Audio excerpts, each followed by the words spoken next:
Hello, everyone. Dr. Stillman here with Jim Laird, and today, quote of the day is "Water is life's I'm messing it up, of course. Water is life's matter and matrix, mother and medium. There is no life without water." Albert Szent-Gyorgi said that. He discovered vitamin C, as well as doing a lot of really other interesting things. And what I wanted to talk about today is how wireless radiation robs people of their energy without them even realizing it. And this topic came to me yesterday when I got a new phone. And the new phone, frankly, makes me feel not great. Kind of feel almost like I have the flu when I'm using this thing because it pumps out so much radiation. And I thought initially this must be in my head because, I just upgraded from a phone that I bought 2 or 3 years ago. And I had never had any problems with it. And very few things can knock me off my game and make me actually feel poorly. And it takes a lot. So I was really impressed that this thing actually made a dent in how I feel. And I haven't really looked at things like my HRV or my breathing rate or other things that might show a decrement in my performance. But, the bottom line is because of this new device, I'm using my cell phone less and less, and I'm more on my hardwired devices, and I feel much better. And I don't think people realize the degree to which the amount of wireless tech they're on is just sucking the life out of them. And what I've seen personally with people is that when they go hardwire or they disconnect from their technology and are more either hardwired or more in person with people or just not relying so much on technology, they feel better. They feel a lot better. A lot of their bodily aches and pains go away. A lot of their problems with their focus, with their mindset will get better. And oftentimes when they fall off the wagon and get back into their technology, they'll see the exact same problems that they'd seen improve reemerge. And a lot of people don't want to hear this because it strikes them as being very inconvenient. But the reality is that, to me, the writing is on the wall. People are going to realize that as they increase the amount of wireless technology in their lives, they wind up with less and less energy and more problems as a result of this. And this is not just a matter of problems with your physical body, because what I've also seen is the people who are the most plugged in to their technology are the least healthy overall. They have the least healthy relationships.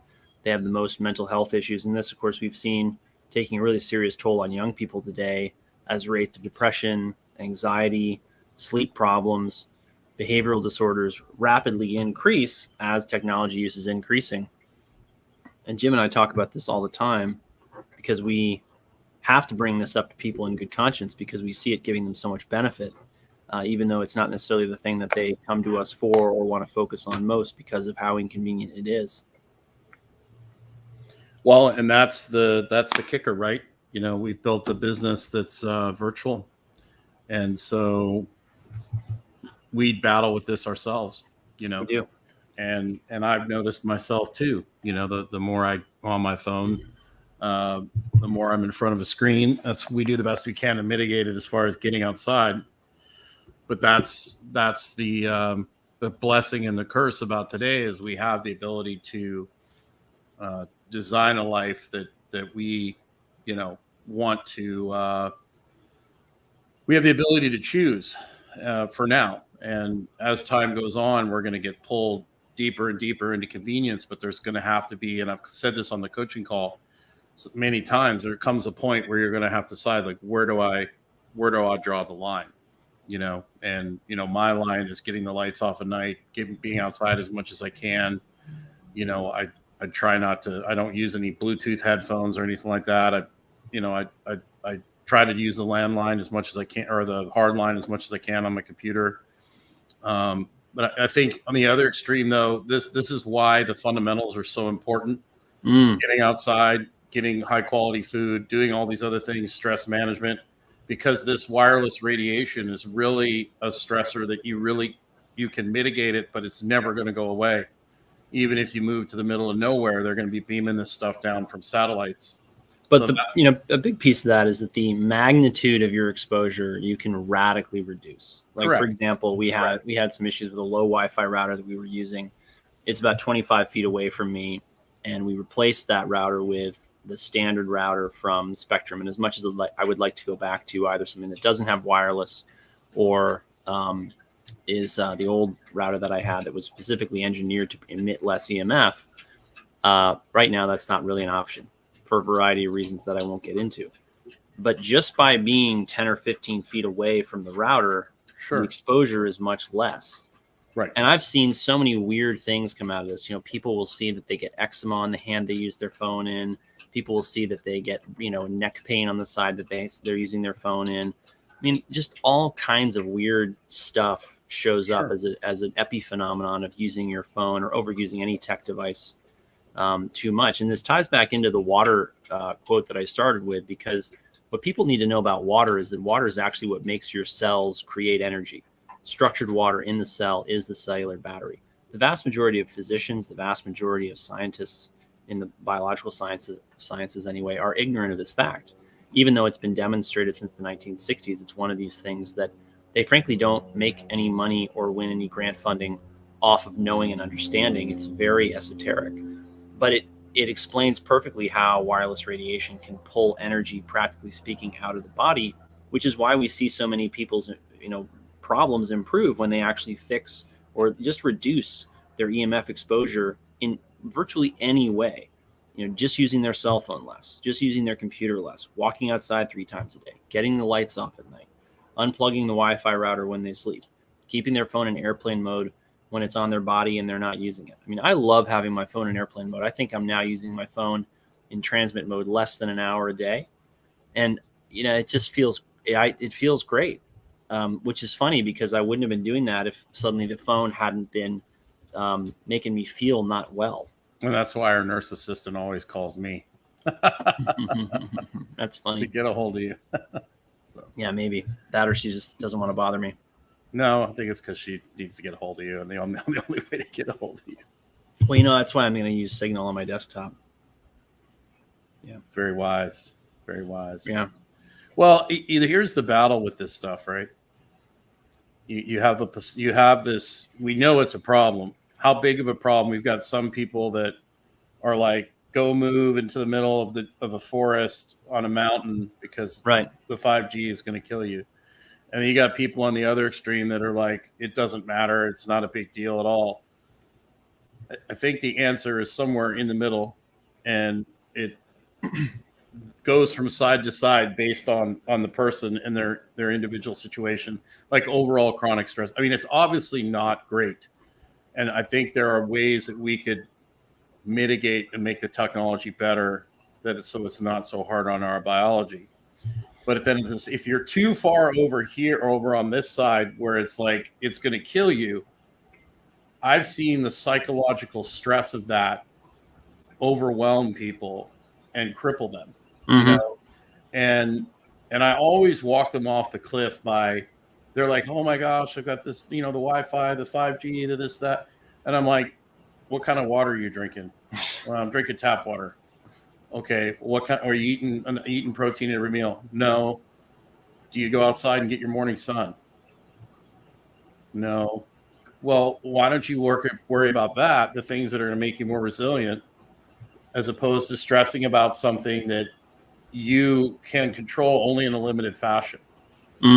Right. So there has to be a consideration to the mental part of this, where you get people so worked up about it.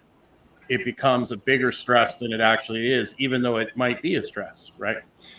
I think the other important thing is to focus on the long term, because from what I've seen, people who are doubling down on the mainstream strategies of modern life, they're miserable. Just going along with the mainstream narrative the last few years, people became socially disconnected, chronically anxious, depressed. Freedom from all of that involves jettisoning this attachment to conventional mainstream narratives and norms that are not serving people anymore because they're not truly based in reality. Right. The EMF problem is a real problem. And what I think is going to happen is that there's going to be a massive backlash against the over digitization of life. I hope you're right. I mean, I think amongst thinking, intelligent people, it's already happening. People recognize the problem is there's not many thinking, intelligent people left. That's true. But whatever happens next, I think that the thinking intelligent people are going to say, we want a moderate amount of technology in our lives. We want it to serve us. And we don't want it to be something that someone can use to cripple us in our business, in our life, in our relationships. I mean, little things that you and I hear from people that are new, like, I can't remember where I heard this the other day. It was something about men who wouldn't date girls who had Instagram. And the idea was that they didn't want women to be connected to the world through an app that was giving them constant access to fresh male attention that might distract them from the man who wanted to be the only man in their life. Well, the massive Rolodex that they have at their access, people Right, around the world. exactly. And I mean, I just don't think that's healthy for people to have that kind of attention coming to them from digital technology. I mean, we've just seen it distract people from the most important things in their lives, and frankly, destroy their lives, destroy a lot of their personal relationships, destroy their, and also undermine their social networks because they're living digitally rather than in person. Yes. Yeah. It also allows us to work from anywhere in the world. So it's a double-edged sword. That is for certain. No, it's true. I think the biggest problem is what it's going to do to our children. Without a doubt. Children are not, movement and feeling and touching things and rolling around in the dirt. Those are the ways that mammals traditionally develop their brain and their function. And we're taking a lot of that away. And so it's going to be interesting. And it's obvious. I mean, I've got that article on my link tree called Animal Madness, where they take animals and put them in a zoo and take them out of their natural environment. And they go absolutely crazy.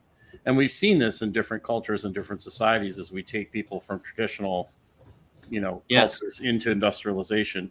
Every industrialization has positives and negatives. Right. But it's going to be very interesting to see what happens, because unfortunately the people in power, this technology allows them to exercise an authority over people and a control mechanism that has never, ever in the history of civilization been available to authoritarians. Right. And they're going to be very, very reluctant to give that up. That's exactly right. But people have to say no, because what they're trying to do with Why that do you think power is too destructive. Why do you think they're going after the Amish so much right now? I know, right? And what did the Amish ever do to them? Nothing. They just don't want to be. They just exist in a low-tech world. Yeah, and they hate that because they can't control them.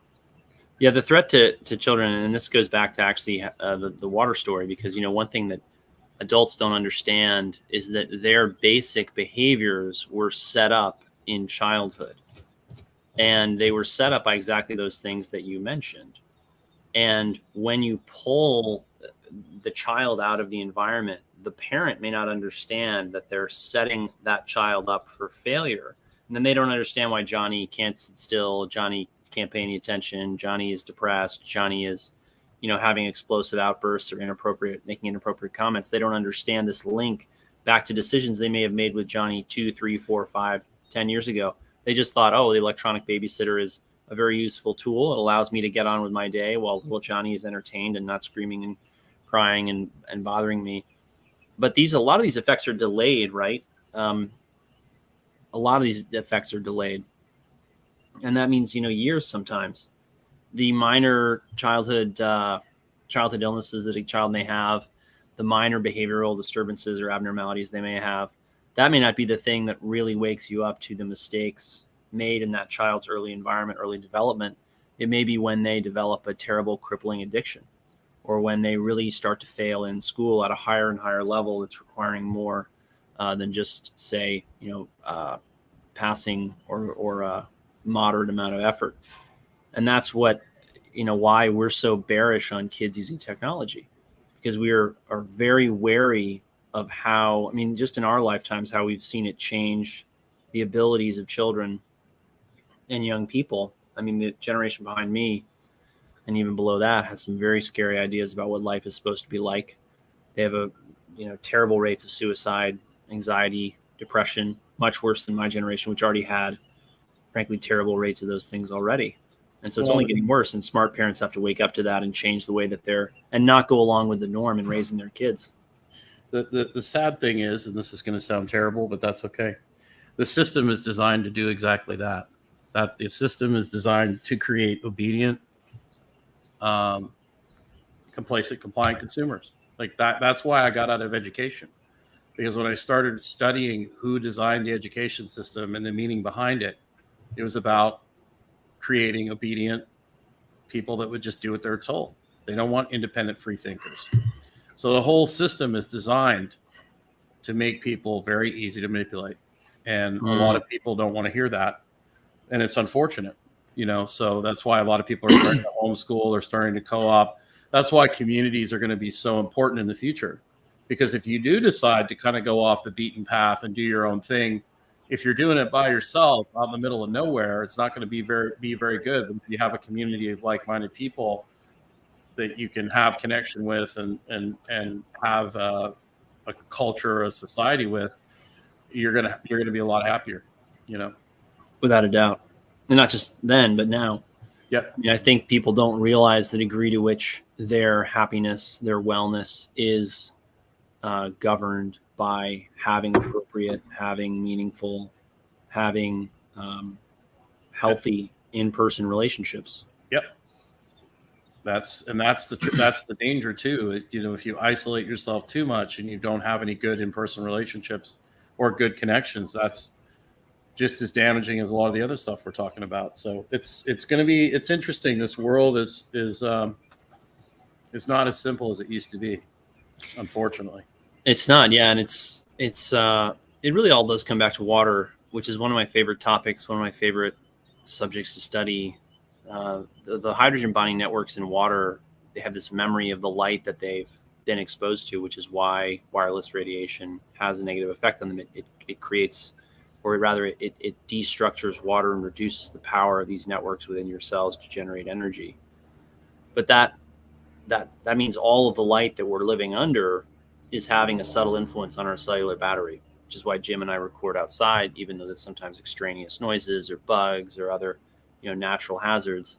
And it's why, generally speaking, we spend most of our day working outside. And once you've done that, it would be miserable to go back to doing things the way most of my colleagues are doing them inside under artificial light with barely any windows for hours and hours and hours, sometimes only taking, the occasional 5-minute break outside. Yeah, I can't do it. That's why right. That's why I'm building a gym in Nicaragua. Right. You're building a beach on the gym, right? Yeah, I'm building a gym on the beach. I know, man. I keep making that mistake too. I keep saying beach on the gym, but yeah, I know. People know head injuries are great. So, well, that's just, the funny thing though is I haven't had anywhere near as many head injuries as you. Not very many people have. I know, right? But even despite that, I caught myself saying beach on the gym the other day. Now I think it's just kind of funny. Yeah, a little slip of words there. But. So we've got to run. We're doing a webinar with our weight loss coaching program. If you want to find out more about our coaching programs, go to stillmanwellness.com. Sign up for our newsletter. You'll be getting emails about our upcoming testosterone webinar. I think the page for that is almost live. That testosterone webinar is going to be excellent. I strongly encourage you to check it out. And you can go to our YouTube and set a reminder for that. That's true. You can go to the YouTube, set a reminder. All right, everyone. Thanks for watching. Take care. Have a great day.